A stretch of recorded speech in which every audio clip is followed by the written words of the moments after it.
Slenderman, a figure of myth and legend that needs no introduction. Seriously, if you've been on the internet at any point over the last 10 years, you know who this guy is. Considered a staple of online horror and essentially the granddaddy of all creepypastas, Slenderman rose to prominence as one of the earliest pastas to attain viral fame and enter the mainstream. After his creation on a relatively obscure forum post, pictures of the tall, faceless figure flooded the internet, followed by a deluge of stories, artwork, fanfictions, video games, memes, and even several movies and series. Though creepypasta became exponentially more popular after Slenderman blew up and tons of quirky new horror characters were created for tweens to make anime fan art of, very few would ever reach the heights that Slender did. So how did a random photoshopped image posted on a forum thread skyrocket into a global phenomenon? And why, despite its huge success, did it have such a rapid and catastrophic downfall? Today let's take a trip back to the creepypasta boom of the 2010s to talk about the rise and fall of Slenderman.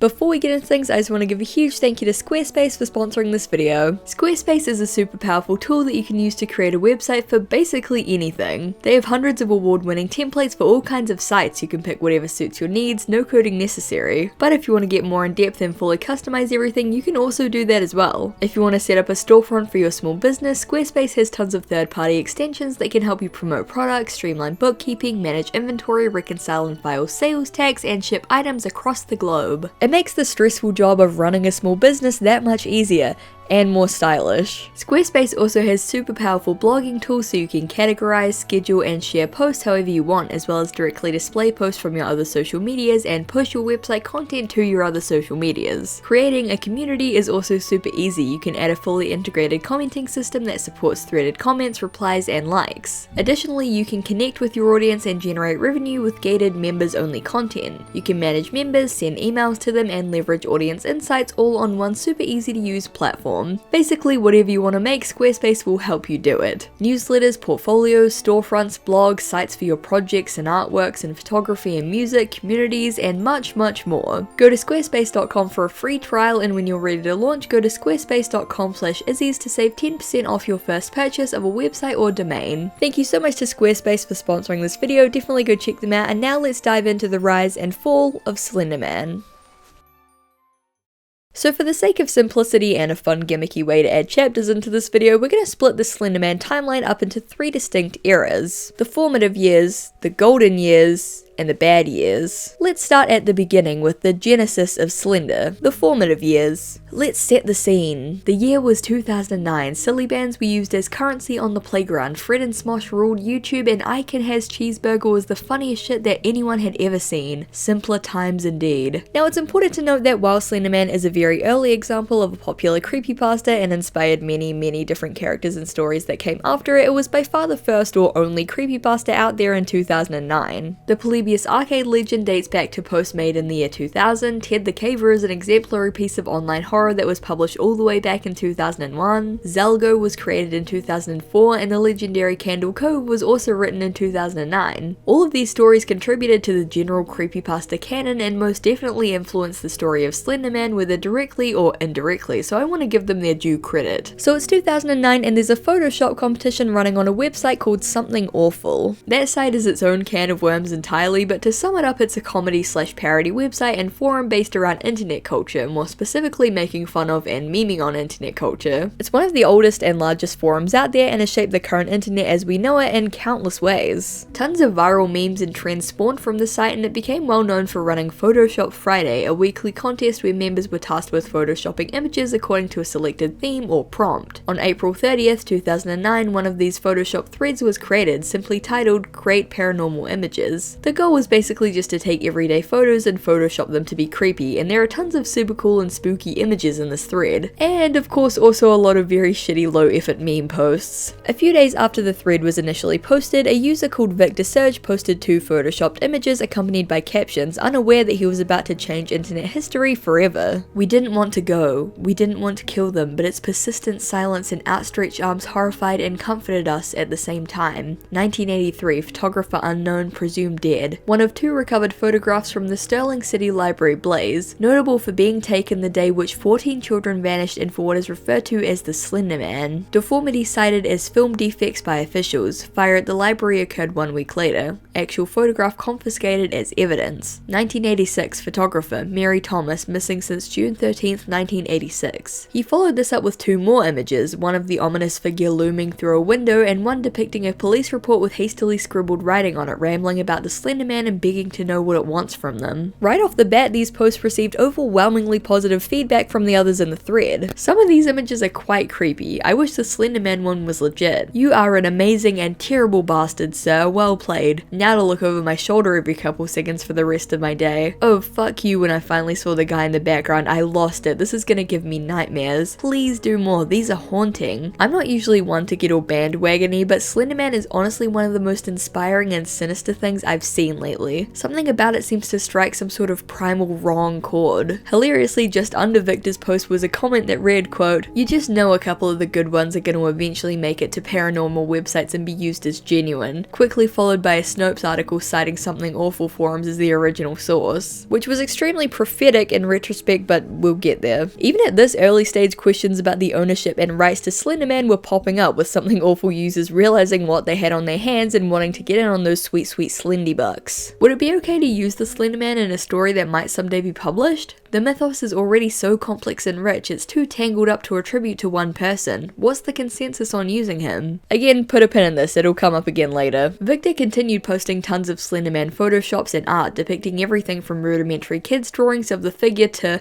a picture of Slenderman pogging to this image of the creature lurking in the woods, impossibly tall with its tendrils blending into the shadowy trees. It was clear that Victor had been working day and night since the original post, churning out drawings and newspaper clippings and snippets of lore to post to the thread. And it paid off. Slenderman was a huge hit with Something Awful. As one user put it, he had become the star of the thread. By page 5, entries for the Photoshop competition had halted and the conversation was entirely dedicated to praising Victor's photoshops and commenting on how unnerving and eerie Slenderman was. By page 10, the thread was filled with users posting their own original Slenderman photoshops and stories, most often in the form of fictional police case files, newspaper articles, and transcripts of found footage. Users were posting fan art of the character, describing dreams that they had of him, and interestingly speculating and even arguing over Slenderman's lore. Victor Search hadn't given a huge amount of information about the character, just little tidbits here and there, so as more and more users started adding their own stories and artwork, his lore got deeper and more contradictory to the point where they started arguing over how the Slenderman should be portrayed. Without sounding like a dick, can we drop all the written word and don't say his name, he's coming, he's coming, he's coming stuff? It's totally killing the mood. If you want it to become a real urban legend viral thing, let it happen naturally, don't force it. It's cheesy and painful. Some interpretations cast Slender as some sort of extraterrestrial being, with his suit actually being made of reptilian skin. Some made him into a Lovecraftian god, photoshopping images of ancient cave paintings depicting him, and others created elaborate backstories and histories and motives. Personally, I don't really like any of these interpretations. I think Slender is at his creepiest when his motives aren't explained and he's just the scary, enigmatic figure that shows up in photos. Plus, this is just a personal thing, but I really hate the whole skin suit headcanon. It's so lame. It's way funnier to imagine that Slenderman lovingly hand-tailored his own custom-made suit. But those are just my opinions, and one of the best parts about the character, and what drew so many people to him, is how many ways he can be interpreted given how vague the source material is. On page 15 of the nearly 50-page thread, which was now almost exclusively dedicated to Slenderman, a user called Cigars posted about a friend called Alex who had been shooting a short film before having some sort of nervous breakdown and asking him to burn all of the tapes. Cigars was reluctant to destroy the footage and instead asked if he could take a look at it himself. Alex agreed on the condition that he never bring it up again. Cigars speculated that this bizarre interaction in the salvage footage may have something to do with Slenderman, and after getting, well, absolutely zero response to this post, he ended up posting a link anyway to a YouTube video containing some of the footage. This definitely got the thread's attention. Users marveled at the fact that it had only been 10 days since the initial post and people were already making fully acted and scripted video content for the character. Turns out that this simple video posted to Something Awful would soon morph into a multi-year YouTube horror series that garnered millions of views and skyrocketed Slenderman into viral fame. Now, we don't have time to do a deep dive on the entire Marble Hornets series since this video would be like 10 plus hours long, but I'll give you a brief rundown. Marble Hornets follows the story of Something Awful user Cigars, also known as Jay, who is a young film student after his friend Alex reluctantly gives him tapes from his abandoned film project Marble Hornets and refuses to talk about them any further. 3 years later, Jay decides to watch the tapes and share them on YouTube, where he quickly discovers what had Alex so shaken about the tapes. Throughout the filming, he was being consistently stalked by Slenderman, who in the Marble Hornets universe is called the Operator. The Operator's presence causes Alex to fall ill and suffer from intense paranoia. This escalates when he starts lashing out at the film crew and uses all of their equipment to set up an elaborate surveillance system to try and catch footage of the Operator. His entire life begins to be consumed by an obsession with the Operator, who haunts his every step, which leads to his final breaking point where he turns the tapes over to Jay and moves schools. The series then picks up as Jay begins to upload his own entries, as his life is also slowly taken over by the Operator, who starts showing up in his videos. A little into the series, Jay starts getting eerie comments on his videos by a user called To The Arc. This is where the ARG elements kick in, as the To The Arc channel was actually made by the creators of Marble Hornets as a way to post cryptic hints and ciphers relating to the story in real time. The series would get a total of 3 seasons, becoming more convoluted as it went on, introducing more characters, adding more plot points and arcs, and integrating more ARG elements. And of course, more Too Spooky 5Me Slenderman elements, as well as moments with a character called Masky, the Operator's proxy. For how low the budget was and how little time there was between Slender's creation and the series premiere, the team managed to make a genuinely interesting, unique, and actually pretty creepy at times piece of analog horror media. As of today, the Marble Hornets channel has well over 100 million views and was so popular that it got several DVD releases, a comic book series, and even a movie, but we'll get to that later. Much like the legend of Slenderman itself, Marble Hornets went from an obscure little series for the Something Awful forum users to theorize over and follow each week to a mainstream phenomenon and one of the biggest YouTube series ever, at least at the time. It played a huge role in popularizing not just Slenderman for the mainstream audience, but internet and analog horror in general. The analog horror / ARG format was still relatively new at the time, and the combination of the realistic handheld footage, the newly budding Slenderman urban legend, and the interactive ARG elements had many people hooked. It essentially became the blueprint, and if you look at any popular analog horror project today, you can usually see Marble Hornets' influence in one way or another. The series continued all the way into the mid-2010s before dissolving due to drama between the creators. Despite the unfortunate end to things, Marble Hornets' legacy was legendary and pretty much shaped what Slenderman would go on to become. Future Slenderman-related series and games would copy much of the lore that Marble Hornets established for the character. For example, static appearing when looking directly at him, characters spiraling into insanity and paranoia after encountering him, creepy masked proxies, abandoned buildings as settings, and the use of videotapes to document the creature. And speaking of Slenderman-related games and series, now that we've covered the inception and popularization of the character, we can now move into the golden years. The golden years. The prime of Slender's life when he was certifiably ruling over the entire internet. The creepypasta was already pretty damn popular online, but what really pushed him into the mainstream was the video games. While Slender the 8 Pages is commonly believed to be the first Slenderman video game, not so. The first was actually a Java game called Slender Invasion, released in 2009, the very same year that Victor Surge created the character. It's just a simple 2D shooter where you have to shoot down little pixelated Slenders. It's basically just a generic zombie shooter, but with Slenderman instead of zombies. The second game was creatively titled Slenderman: The Game, released in 2011. The game was a short project made by a group of indie developers for a game jam competition and was a basic monochrome 3D jump scare simulator making use of simple models and limited text. I feel like it's worth mentioning these two because they rarely ever get credit for being some of the first Slenderman games out there. Seriously, these devs were lightning fast about getting these out. However, while they were the first in terms of popularity, they were very much overshadowed by, drumroll please, Slender the 8 Pages. This was the big boy, this was the titan, this is the game that launched 1,000 run through the woods and get jump scared games, and by extension a billion haha funny man scream at game let's play videos. Slender the 8 Pages, originally just called Slender, was developed by Parsec Productions and released in June 2012, launching the urban legend into mainstream virality. The premise of the game is simple. Walk through the forest to collect 8 pages while avoiding Slenderman. There's a short grace period in the beginning where Slenderman will be inactive, but once you collect the first page, he'll start coming after you, and the longer you go without collecting a page, the higher the difficulty will be cranked up. Slenderman will often teleport right behind or in front of you, forcing you to sprint away, since if you come into contact with him or look at him for too long, you get a jump scare and an automatic game over. Get out of the way, tree.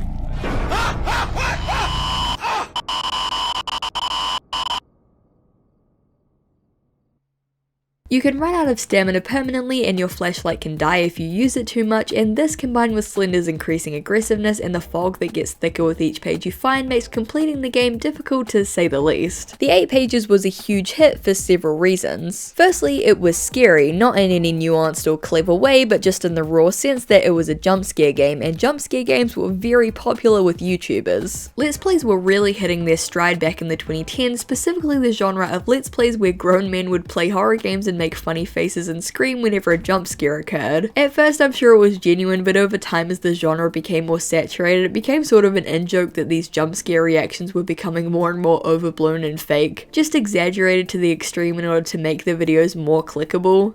Whoa. Whoa! What the hell is that?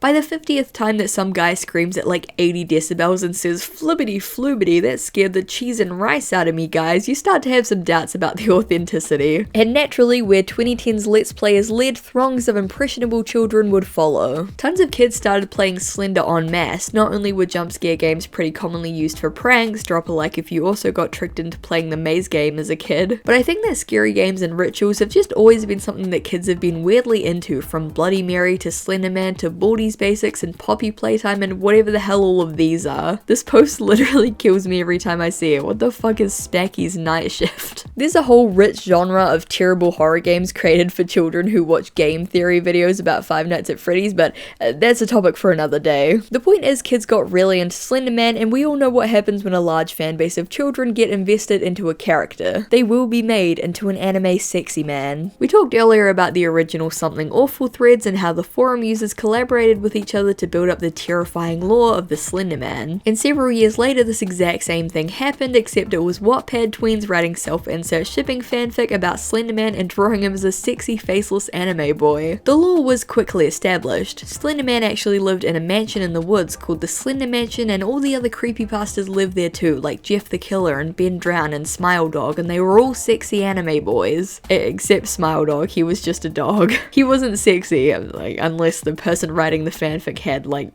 problems. Slenderman's proxies were also MS Paint anime boys called Tiki Toby and Marsky. There were tons of fanfic and pieces of fan art and Tumblr Ask blogs, very standard stuff for these types of fan bases, but Something Awful was not happy about this to say the least. Slenderman was initially a mysterious and chilling figure. He was unnerving and otherworldly, and the forum users nurtured and developed the character together as a group, weaving a contradictory but nonetheless rich tapestry of dark lore. To them, Slenderman was an unknowable and incomprehensible force of evil, and it's clear from a lot of the posts in that thread that they kind of enjoyed having the character all to themselves. It was their little secret, a scary story just for them and a piece of collaborative fiction that many of them felt personally invested in. Not only was Slenderman a brilliant and nuanced work of horror, it was theirs. And then came the deluge of series and games and fanfiction and the anime boyification of Slender from the creepypasta community, and suddenly the day that many Something Awful users feared had come. Slenderman had not only become popular,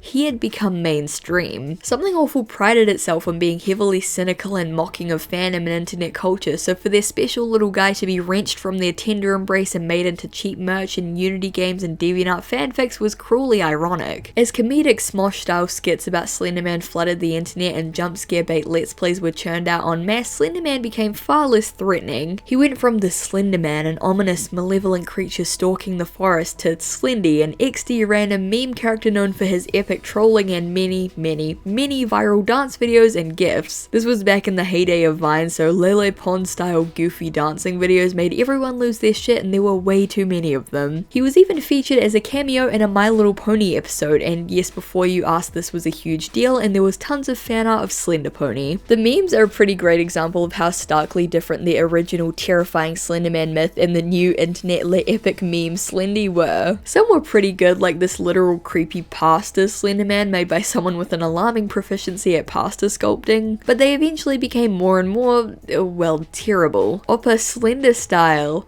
Hey, sexy Slender. Every day I'm shuffling. I will find you. Deal with it. Play Slender, they said. It'll be fun, they said. I know why people scream when they see me. That's because I'm sexy. I do really like this one though that just says memes, jokes, and funnies. I feel like I'm missing context here, but it's much funnier if I just don't know. There's always a price to pay for fame, and the more popular Slenderman became, the more he was watered down, memeified, and defanged. This isn't necessarily a good or a bad thing, it's just a thing. Some people really loved the memey, goofy interpretation of Slender, while others hated it with a burning passion. I fall somewhere in the middle. I like the spirit of the original creation, but I also unironically love the stupid old memes where he looks like a bunch of floppy pillowcases sewn together and is saying some sort of outdated catchphrase in impact font. Either way, and whatever side you fall on, it was a fascinating evolution for the character and one that remains contentious to this day. Anyway, back to the games. After the roaring success of Slender the 8 Pages, Slenderman games were officially in vogue. What followed was a torrent, a deluge, a certifiable tidal wave of cheap jumpscare bait Unity games. Shitty Slender games became their own genre, from Five Nights at Slenderman to Slenderman the Demented Demon to my personal favorite, Slendytubbies. My friends and I used to play this religiously in high school, you know, instead of doing work or learning important life skills. Slendytubbies is why I don't know how to do math. These games all follow the same formula: big open level, usually set in a forest or a derelict building, cheap or stolen Unity assets, and some creepypasta character coming to jump scare you and play a sound effect at approximately 3000 decibels. Or in this case, creepypasta Teletubbies. Like the 8 Pages, these games tended to be popular with younger kids and tweens because, I don't know, they enjoy the camaraderie of being jump scared together, especially if they're doing that instead of schoolwork. But unlike the 8 Pages, these games left zero lasting impact. With the death of Flash, most of them have probably been totally wiped from the internet, and aside from being played at late night sleepovers and used for clickbait in old 2010s Let's Plays, they died pretty quickly and left barely a trace. Throughout 2012, several slightly more high-effort Slenderman games were released, riding on the coattails of the 8 Pages. Slender Rising and Slender's Woods were the third and fourth major games released about the character, both borrowing heavily from the 8 Pages format. Though Slender's Woods brought a little something extra to the table, considered to be the first game in the Slenderman canon to feature any kind of story or plot. One game called Faceless actually made headlines when it ran into legal issues. It was a survival horror Half-Life 2 mod featuring Slenderman and had been on Steam Greenlight for several months as a top voted game. The thing about Slenderman is because he was created on an internet forum and was collaborated on and sort of developed by a bunch of different people and was this big internet phenomenon with all these different interpretations, he was seen as sort of like a free use character. People assume that since Slender was sort of this like internet creation, indie darling, that he could be rewritten and changed and reused in whatever way they wanted for whatever project they wanted for any amount of profit that they wanted. But the Faceless drama very quickly put a damper on these optimistic assumptions. Despite being a top voted game and despite the developers getting permission from Victor Surge himself, Valve refused to publish Faceless. They explained that since technically a third party owned the rights to Slenderman, it put them in a tricky position if that third party ever decided to license the IP for a game or movie. That third party was Sony, and license it they did, but we'll get to that later. Faceless ended up entering development hell, and a year later it was announced to be postponed. No further information about the project has come out, and at this point I don't really think it ever will. Following a year of fairly low quality Unity Slender games, fans were very excited when an actual big budget game was released, Slender the Arrival, in March 2013. Interestingly, this game served as a sort of sequel to the 8 Pages. It was made by Blue Isle Studios in collaboration with the original creators, Plastic Productions, with Victor Surge as a producer. Quite a prestigious lineup. However, unlike the 8 Pages before it, this game actually had a plot, and also Slenderman didn't look like a wet noodle in a suit. The Arrival tells the story of Lauren, who drives out to the forest to help her friend Kate move houses. Of course, when she gets there, she finds the house completely abandoned and trash, with creepy drawings and scribblings all over the place. The rest of the game follows Lauren as she searches the woods for Kate, each level taking place in a different location and occasionally with different characters. Early on, it's mentioned that a young boy called Charlie Matheson Jr. went missing in the area. It's later revealed that he was turned into a proxy by Slender, and he serves as an antagonist and enemy throughout the game, same with Kate, who was also turned into a proxy. Spoiler alert, I guess, but like, it's Slender the Arrival. If you still have this game on your wishlist after like a decade, I don't know what to tell you. The game retains a lot of the 8 Pages mechanics. Most of it is just running around a level with a flashlight trying to avoid Slender jump scares, but with a few vaguely annoying minigames thrown in. You know, collect 5 batteries, turn on 3 generators, etc. The game actually has a pretty grim ending. After escaping from a mine, don't ask why she was in a mine, Lauren emerges to find the entire forest on fire. Escaping to a radio tower, she finds panicked recordings of Kate and her friend and is rushed by Slenderman's proxy, waking up in a basement where she's attacked by Kate. Playing on hardcore difficulty unlocks another ending where Lauren attempts to escape by jumping off the burning radio tower, so I'm sure that hardcore difficulty run was real worth it. Despite Despite the weird endings and the fact that it was much shorter than a lot of fans anticipated, it was still pretty well received and experienced a short-lived but explosive burst of popularity. Once again, this was mainly thanks to several big Let's Players who played the game on their channel and exposed their large audiences to it in the process. By all merits, the game was a success both financially and in terms of critical reception. Even today, the game has a pretty loyal fan base of followers who enjoy dissecting the game's lore and storyline as well as the Easter eggs hidden within. Needless to say, by this point, Slenderman was on top of the world. His impossibly tall visage was burned into the brains of an entire generation. He had shaped pop culture and internet culture in huge, impactful ways. Unfunny Slender memes were being churned out on the daily, and it seemed like things could only go up for the little creepypasta that could. Unfortunately, nothing lasts forever, and now we enter the bad years. At this point, Slenderman had gone from an obscure forum creation to a bona fide pop cultural touchstone. Back then, it felt like Slenderman was on par with like Santa. Everyone knew about him, and he only became more ubiquitous as games, YouTube videos, memes, and merchandise flooded the internet. But the legend of Slenderman was not long for this world. See, there's an elephant in the room that we need to address. This is a video about the rise and fall of Slenderman after all, and I can't think of an event that drove the nail further into the coffin than the Slenderman stabbing. Just a quick warning here, we're absolutely not going to go into any graphic detail, but we will be discussing a real world crime that involves children. Like I said, I'm not going to be mentioning anything in graphic detail. This isn't a true crime channel, but it is important to the context of Slenderman's history, so we're going to discuss it now. So just a fair warning, I'll put a timestamp here for people who want to skip ahead. Alright, let's proceed. On May 31st, 2014, two 12-year-old girls lured their friend into the woods the morning after a sleepover and attempted to kill her as a sacrifice to Slenderman so they could become his proxies. The victim miraculously survived, the knife thankfully having missed several major arteries by just inches, and was able to get to a road where she was spotted by a cyclist and quickly sent to hospital. Meanwhile, the two perpetrators, after promising her that they would get help, fled the scene and hiked along the road before being stopped by police officers informing them that they were running away to live with Slenderman.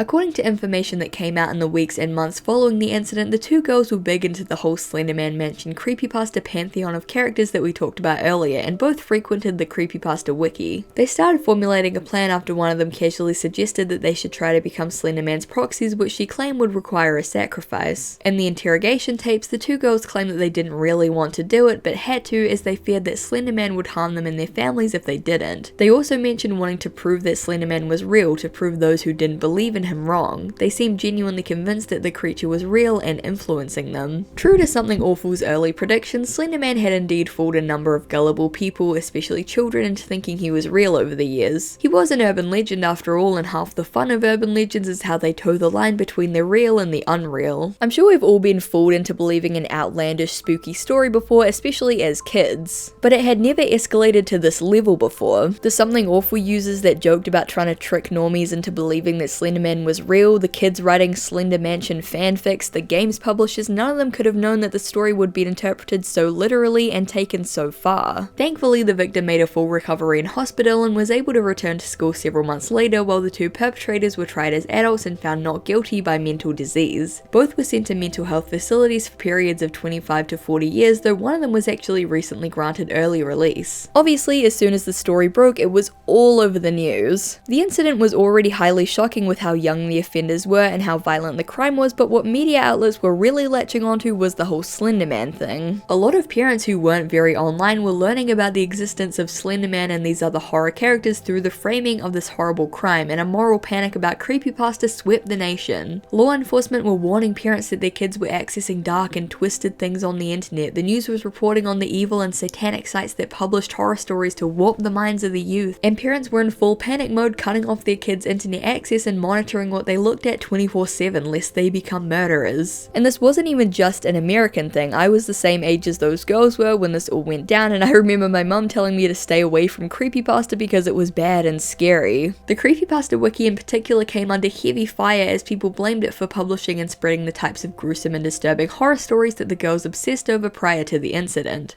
The motive, say police, to win the favor of a fictional internet horror character called Slenderman, who the girls found on the horror fantasy website creepypasta.wikia.com. It got so bad that they had to issue a public statement, quote, "All works presented on this wiki and other sites including Slenderman, Jeff the Killer, Ben, Sonic.exe, etc. are fictional stories and characters. Of course, only a small minority of people, mostly newcomers on the wiki and the internet, truly believe what they read here, and for most people they will not attempt to replicate atrocities presented in some of the literature on the wiki. Something like this was bound to happen considering the size of the creepypasta community. All it takes is one person to do something insane and radical in the name of someone or something. This is an isolated incident and does not represent or attribute the creepypasta community as a whole. This wiki does not endorse or advocate for the killing, worship, or otherwise replication of rituals of fictional works. There is a line between fiction and reality, and it is up to you to realize where the line is. We are a literature site, not a crazy satanic cult." Victor Surge, real name Eric Knudsen, who you'll recall originally created Slenderman, offered a far shorter and more curt response, quote, "I am deeply saddened by the tragedy in Wisconsin and my heart goes out to the families of those affected by this terrible act." His publicist refused to comment further, and as far as I can tell he's never spoken publicly about the incident since.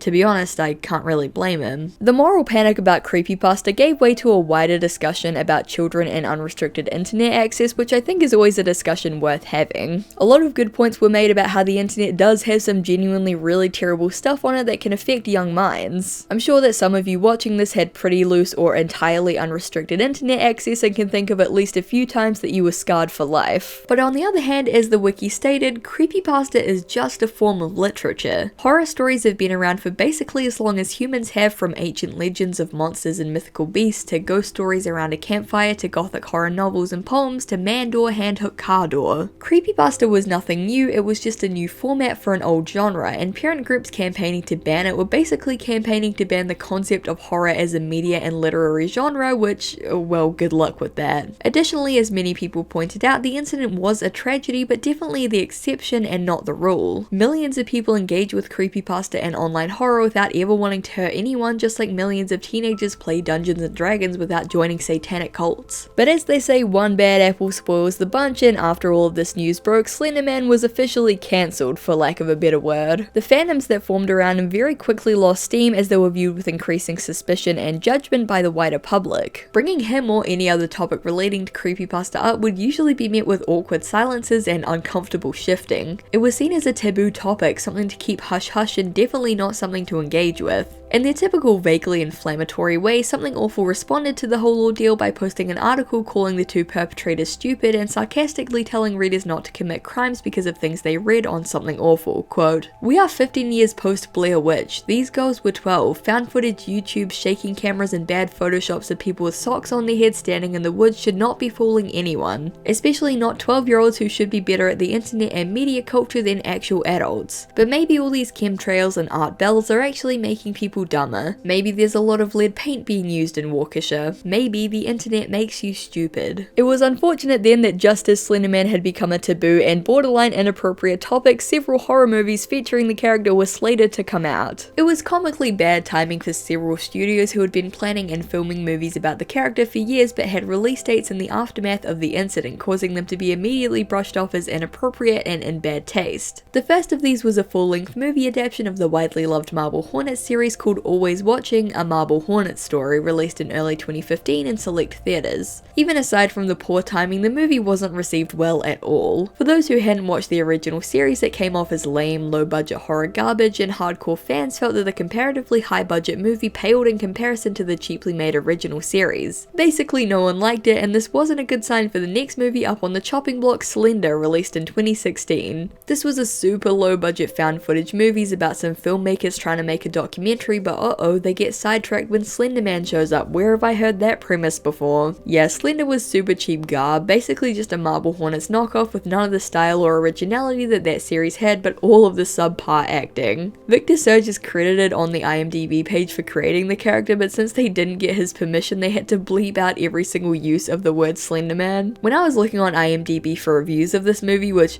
obviously weren't great. I discovered that there are actually quite a few of these super low budget Slenderman flicks. I'm assuming most of these are cheap short films, student projects, or crowdfunded movies by amateur filmmakers, except for the Slenderman 2013, of course. Judging by the cover, this is clearly an A-list blockbuster. It literally looks like a Wattpad cover that I would have made like 10 years ago. But there was one final movie yet to release, and if the events of 2014 had built the coffin that Slenderman would lie in, Sony's 2018 Slenderman movie would drive the final nails into it. It's hard to overstate how quickly Slenderman just completely vanished from the public consciousness after this movie dropped. It was the Game of Thrones season 8 of the creepypasta world. I actually have some personal stake in this because I was in high school when this movie released, and me and my friends all went to the theater to go see it because we knew it was going to be really bad, and yes, it was really bad. I'm not going to do a full movie review or anything, but I will give you a rundown of some of the highlights, or rather the lowlights, because it's pretty funny. This film is one of the worst cases of out-of-touch adults writing cool teen dialogue. Oh, guys, the dude bros in the natural habitat. It's top secret. Oh, I see. A circle jerk? Listen. Bro. Just the worst attempt at, like, I don't even know, were they going for Reddit humor? I'm surprised they didn't have Slenderman say, "Sir, you have won the internet today, take my gold." Anyway, the inciting incident happens when the four girls get together for a sleepover and they're all chilling in the basement drinking vodka and watching porn together, you know, as you do. Is this really what middle-aged writers think that teenage girls do when they hang out? Eventually they get to talking about Slenderman and watch a supposedly haunted video that will summon him Bloody Mary style. A week later they're all acting weird and having nightmares, and on a school field trip to a graveyard conveniently located right next to a giant forest, one of them goes missing. Oh bother. The rest of the movie basically just follows the group as they try to get their friend back. They end up finding out that she was a member of this like Slenderman forum and are directed to go to the woods and make sacrifices for him to get her back. I'm sure at this point you're starting to see some pretty uncomfortable parallels to certain events. There's this one scene where one of the girls goes over to her crush's house and they're making out on the couch, and she looks up and there's just the most insane and out of place use of CGI for a jump scare I've ever seen. I remember this got a big laugh in the theater when we saw it. It didn't help that the scene has like a smooth guitar solo playing in the background the whole time. By the end of the movie, pretty much all but one girl has been slendered away and then she gets lured into the woods like a dummy. There's this like dream sequence where Slenderman is standing behind her and she's like heavily pregnant, and then she screams and wakes up. There always seems to be one guy on the writing team who pushes suspiciously hard for these types of scenes in movies and cartoons, I swear to god. Also, if you hadn't gathered by this point, this movie has a ton of god-awful CGI. It also has some of the goofiest portrayals of Slender I've ever seen, and that's saying a lot since 90% of Slenderman videos are just me and my pals filming the tallest member of the friend group wearing a white morph suit and standing in some bushes in my backyard. Anyway, when she wakes up it turns out she's fine, but her little sister has been possessed by Slendy and has to be rushed to hospital. While her sister's being treated, she's still having these hallucinations and episodes of paranoia, so she walks through the hospital and sees all these creepy things happening. She walks by one room and a woman pulls this face. I don't know what this is. Then in one of my favorite scenes of the entire movie, she walks out into the hallway and sees this tall, slender man in the shadows, but then it's revealed that it's just a comedically tall doctor.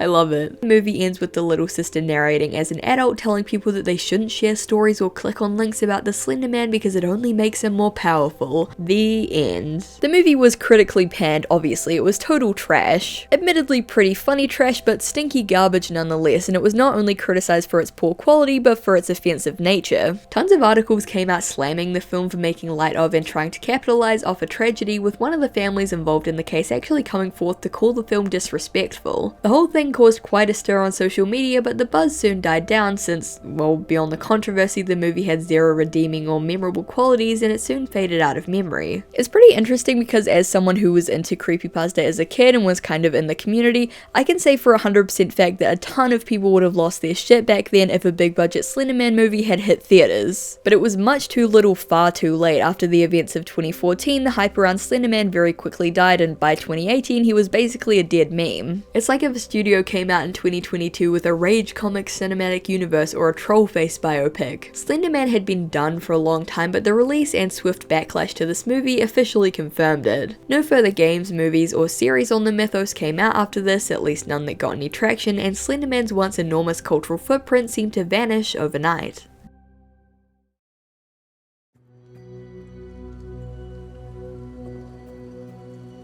The rise and fall of Slenderman is fascinating. From an entry on a random Photoshop competition to a viral pop culture character with multiple games, movies, and series, as well as a bunch of really funny looking plushies. Few other characters have had such long, rich, and controversial histories, and few other characters have impacted internet culture in such huge ways. Even though Slenderman himself is a relic of the past now, his influence can still be seen in so much of the internet horror that's popular today. Take the work of Trevor Henderson, for example. Famous for his horror artworks that combine real-life photos with hidden monsters and creepy characters, he's had multiple artworks and characters go viral in much the same way that Slenderman did. His character Siren Head, who is also a very tall cryptid boy, went viral in 2018 to the point where fan art, songs, stories, games, and even unlicensed merch of the character flooded the internet. Like Slenderman, Siren Head was seen as a sort of free use character, with so many writers and artists creating lore for him, the actual creator became obscured and the character was stolen, changed, and reused for tons of cheap projects. Siren Head is far from Henderson's only popular character though, and he helped to popularize the fantastic, spooky, hidden monster Photoshop genre for the modern day. A trend which you may have already guessed borrows heavily from early Slenderman and Something Awful's Photoshop Friday, among other things. Analog horror is another super popular horror genre these days, and again a lot of it borrows heavily from the Slenderman mythos, and especially Marble Hornets. Again, among other things, obviously not every single piece of horror media is going to have a direct influence from Slenderman. Although to be fair, it seems like if it's not Slenderman, it's usually like Five Nights at Freddy's. But the character's contribution to the internet horror space is undeniable. Personally, while I think it's really unfortunate how it all ended, I think Slenderman always had to go to make way for the new generation of internet horror media. Slenderman was a relic of early creepypasta. He was there when the genre was forming, he influenced so many stories and characters, and he really clung on. Between his creation in 2009 to that god-awful movie in 2018, that's nearly a decade of viral popularity. But genres are always changing and evolving, horror is no different, and I think that we've left the golden age of the creepypasta and, by extension, Slenderman behind. But we've entered a new age of internet horror. ARGs, analog horror, found footage and photography, and even those terrible Five Nights at Freddy's style kids jump scare games are all part of the current horror climate. And even though Slenderman has faded from popularity, the creation of a random Something Awful user in a Photoshop competition will always be part of internet history, for better and for worse. Thank you guys so much for watching, I really appreciate it. I really hope that you enjoyed that video. I've been meaning to make a Slenderman video for the longest time, but you know, it's a big task, he's got a lot of history, so I really wanted to make sure I did it justice. So yeah, I really hope that you enjoyed it. If there's anything at all that I left out, if there are any different facets to the character or its history, or you know, any pieces of media that I left out, please do share. I know that even still today, Slenderman has a very big fandom. There are a lot of, you know, like theories and world building going on, so if you're part of that community, or just if you're a casual Slenderman fan, I guess, yeah, please definitely share your comments. I love reading them, and yeah, I'm very curious to hear from you guys. Yeah, thank you guys so much for watching. I really appreciate it, and I really hope to see you in the next one. Bye! A huge thank you to my Garfield overlords over on Patreon: Sheriff Whiskey, Xavier Araho, SHSL Sunsun, Grip Gunderson, Simon, Katrina Likes 5e Stuff, Test Subject 0089, Dozo Blint, The Furby Librarian, Matt LRJ, Ren Pendragon, Michelle Olsen, Astrian Vortex, Electro Kitten, Joe Bradshaw, Jordan Nielsen, John Leach, Jorge K. Cruz, Helm Hamburger Hand, Fitzy, Pom, Dana Homegardner, Arcantilus, Jesse Chisholm, Charlie B, Caramel Coffee Bean, Blue Mayfeld, and Doug. Thank you guys so much for supporting me, it means the world. If you want to join these guys over on Patreon, the link will be in the description. And yeah, thank you guys so much for watching. I really hope that you appreciate the video and enjoyed watching it. And yeah, I'll see you in the next one. Bye!